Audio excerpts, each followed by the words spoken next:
பல முன்னணி smart phone தயாரிக்கும் நிறுவனங்கள் தொடர்ந்து புது புது மாடல்களை அறிமுகம் செய்து வந்துட்டு இருக்கு. Battery life, display, camera quality என அனைத்தையும் ஆராய்ச்சி செஞ்சே மக்களும் வாங்குகின்றனர்.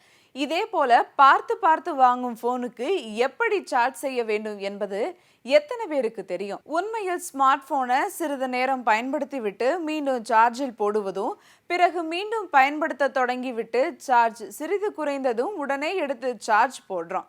இது தவறான அணுகுமுறை என நிபுணர்கள் எச்சரிச்சிருக்காங்க. செல்போனோட வாழ்நாளானது 2 ஆண்டிலிருந்து 3 வருடங்கள் வரை வருமா. கிட்டத்தட்ட 300 இருந்து 500 முறை சார்ஜ் செய்யும் வகையில வடிவமைக்கப்பட்டிருப்பதா சொல்லப்படுது. அதன் பிறகு செல்போனை பயன்படுத்த இதன் பேட்டரி திறனானது 20% வரை குறைந்து விடுமா. இப்படி இருக்க செல்போனை எப்போது சார்ஜ் செய்ய வேணும் என்கிற கேள்வி எழும். அதாவது நமது போனை முழுமையா சார்ஜ் செய்ய பின்பு அதன் பேட்டரி 20%க்கும் குறையும் வரை பயன்படுத்திய பின்பு அதனை மீண்டும் சார்ஜ் செய்வது நல்லது.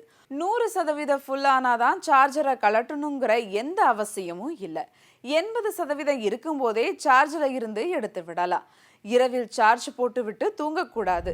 அப்படி செய்யறதுனால செல்போன் சூடாகும் வாய்ப்புகள் அதிகமா இருப்பதோட பேட்டரியின் வாழ்நாள் குறைஞ்சு போயிடும்னு நிபுணர்கள் தெரிவிச்சிருக்காங்க.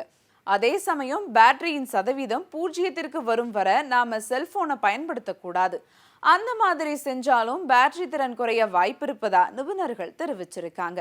அதனால முடிஞ்ச அளவு மேற்கூறிய அளவீட்டிலேயே நம் மொபைலை சார்ஜ் செய்தாலே பேட்டரியோட வாழ்நாள் நீடிச்சிருக்கும்.